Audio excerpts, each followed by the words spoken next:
E aí pessoal, beleza? No vídeo de hoje eu vou explicar como funciona o sensor PIR, esse sensor que com certeza você já viu por aí, geralmente é utilizado em banheiro, em corredor, para acender a luz quando uma pessoa passa por ele, para detectar a presença de uma pessoa. E eu vou explicar aqui nesse vídeo como você utilizar esse sensor com a Raspberry Pi, como fazer o código em Python. É bem simples o código.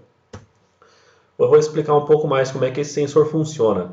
Basicamente, aqui dentro desse encapsulamento, ele tem duas áreas nesse sensor que detecta o nível de radiação infravermelho do ambiente, porque qualquer corpo que emite calor, ele vai emitir a radiação infravermelha, que é uma onda eletromagnética numa frequência que não é visível para os nossos olhos, mas o sensor consegue detectar isso.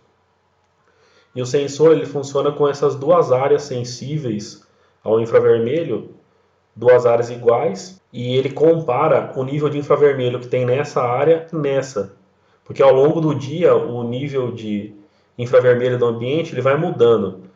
Então ele não pega só uma faixa, ele compara os dois níveis de infravermelho aqui. Então quando uma pessoa passa em frente ao sensor, primeiro uma área detecta o infravermelho e depois a outra área detecta. Ele faz isso para poder detectar quando o movimento, quando que a pessoa passa. Por isso que esse sensor às vezes é chamado de sensor de movimento. Mas ele funciona detectando o nível de infravermelho que tem no ambiente. Eu vou mostrar o circuito que a gente vai utilizar para conectar ele na Raspberry Pi 3. Então, basicamente ele só tem um pino de dados, que é esse pino do meio, e quando ele detectar que variou esse nível de infravermelho, que tem uma pessoa passando em frente ao sensor, ele vai mandar um pulso nesse pino do meio, de nível lógico alto, e a gente precisa ficar verificando o estado desse pino via código, e quando ele estiver em nível lógico alto, significa que tem alguém passando em frente ao sensor, ele detectou essa variação de infravermelho.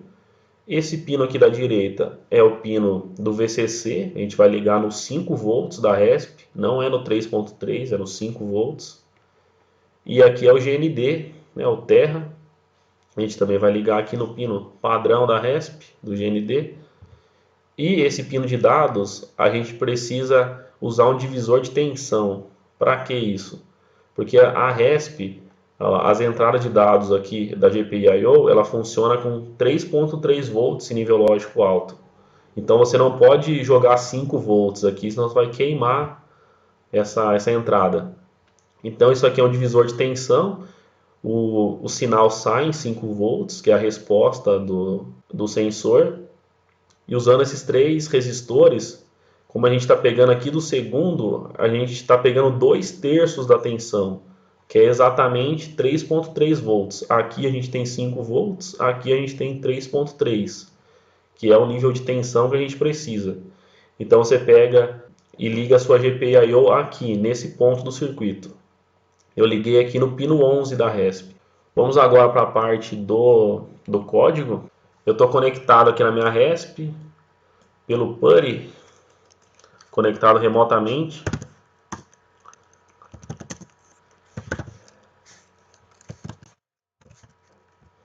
Eu vou criar um arquivo usando o editor Nano. Vou chamar de sensorpir.py.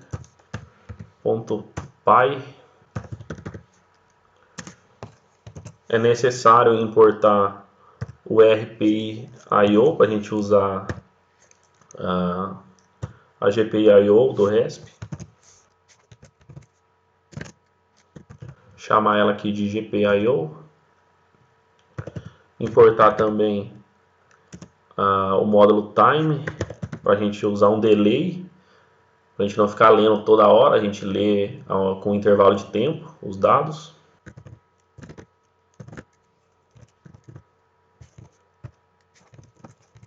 Aqui eu estou dizendo que o padrão de pinos que eu estou usando é o board, tem o board e tem o BCM, se eu não me engano, que é o outro padrão. Eu geralmente uso esse board aqui, que daí eu já vejo diretamente ali na placa qual que é o pino.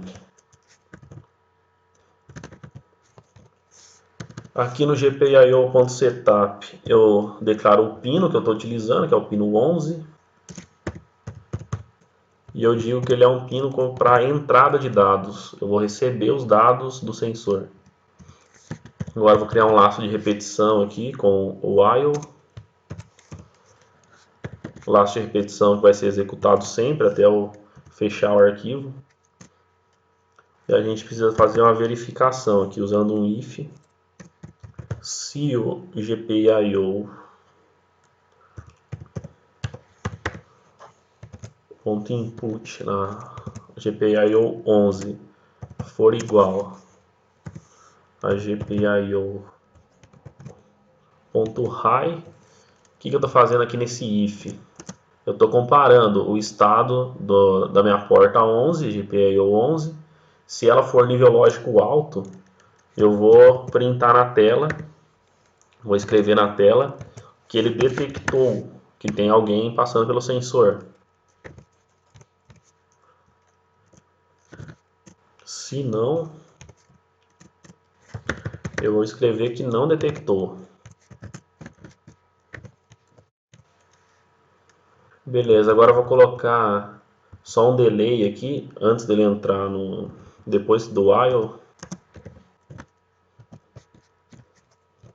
Eu vou dar um time.sleep de 0,5 segundos para ele ficar atualizando a informação na tela a cada meio segundo. E é só isso aqui mesmo o código. Aqui no Nano você digita Ctrl O para salvar o arquivo, dá um Enter, Ctrl X para sair. Agora se eu der um ls aqui, meu arquivo já foi criado, sensor peer.py. E para rodar ele, eu utilizo Python 3 e o nome do arquivo. E pronto, ele já está funcionando. Eu vou mostrar para vocês aqui na câmera. Vou filmar aqui. Essa aqui é a montagem que eu fiz, ó, o sensor, o divisor de tensão ali com os resistores e a minha RESP. Vou deixar fixado aqui. E ele é bem sensível, esse sensor aqui. Então ele já está pegando o infravermelho aqui do ambiente. Eu vou colocar um pouco mais para cá. Pronto. Agora ele vai esperar estabelecer, ó, tá aparecendo lá que não detectou. E agora quando eu passar a minha mão aqui por cima, ele vai começar a detectar. Como eu estou muito perto aqui do sensor, por isso que ele fica dando essa interferência, às vezes aparece que detectou ali mesmo, eu não colocando a mão exatamente em cima do sensor, mas no ambiente onde não vai ter ninguém passando, a hora que a pessoa passar, ele vai funcionar corretamente.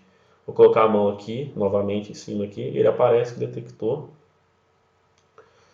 E o tempo de resposta dele é um pouco lento, e depois ele volta a aparecer que não detectou ali. Então é isso aí, pessoal. Qualquer dúvida é só deixar nos comentários aí. Valeu, até o próximo vídeo.